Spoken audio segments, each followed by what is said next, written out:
না জিন, না ব্যবসার মাইন্ডসেট, কিচ্ছু না। আমরা কি করেছি, একটা আনফোকাস ছেলে, একদম ডিফোকাস আনফোকাস একটা ছেলে, ঠিক না ভুল? ইয়েস। যাদের না লাইফে আছে কোনো টার্গেট, না লাইফে আছে কোনো সিরিয়াসনেস, না লাইফে আছে কোনো ম্যাডনেস। একটা ছেলে একটা মেয়ের জন্য মরে যাচ্ছে, সুসাইড করে দিচ্ছে, তাই তো?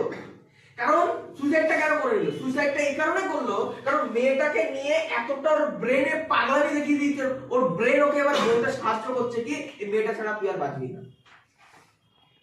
ব্যাপারটা বুঝতে পারছি? সুসাইড করে নিচ্ছে। মেয়েটা যখন অন্য কারোর সাথে অ্যাফেয়ার্সে জড়িয়ে যাচ্ছে, অন্য কারোর সাথে বিয়ে হয়ে যাচ্ছে, ছেলেটা সুসাইড করে নিচ্ছে। লজিকটা বুঝতে পারছি কি বললাম? এটাকে বলা হয় অ্যাকচুয়াল ম্যাডনেস। এটাকে বলা হচ্ছে অ্যাকচুয়াল ম্যাডনেস। আর এই করছে বলেই কিন্তু মানুষ সাকসেসফুল হচ্ছে, আর সব ফেলিওর হয়। সেম তো জিনিস। এবার যে ছেলেটা সুসাইড করে নিচ্ছে মানে ভুল জায়গায় ম্যাডনেস দেখিয়েছে, দ্যাট ইজ বাই সুসাইড, তাই না? শাহরুখ খান ঠিক জায়গায় মেহনত করেছে, তার জন্য শাহরুখ খান সাকসেসফুল। ব্যাপারটা বুঝতে পেরেছিস কি বলতে চাইছি?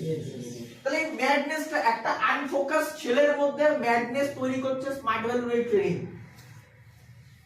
একটা ডিফোকাস ছেলেমের মধ্যে একটা সঠিক ডাইরেকশন নিয়ে আসছে স্মার্ট ভ্যালুর একটা ট্রেনিং। ব্যাপারটা বুঝতে পারছিস কি বললাম?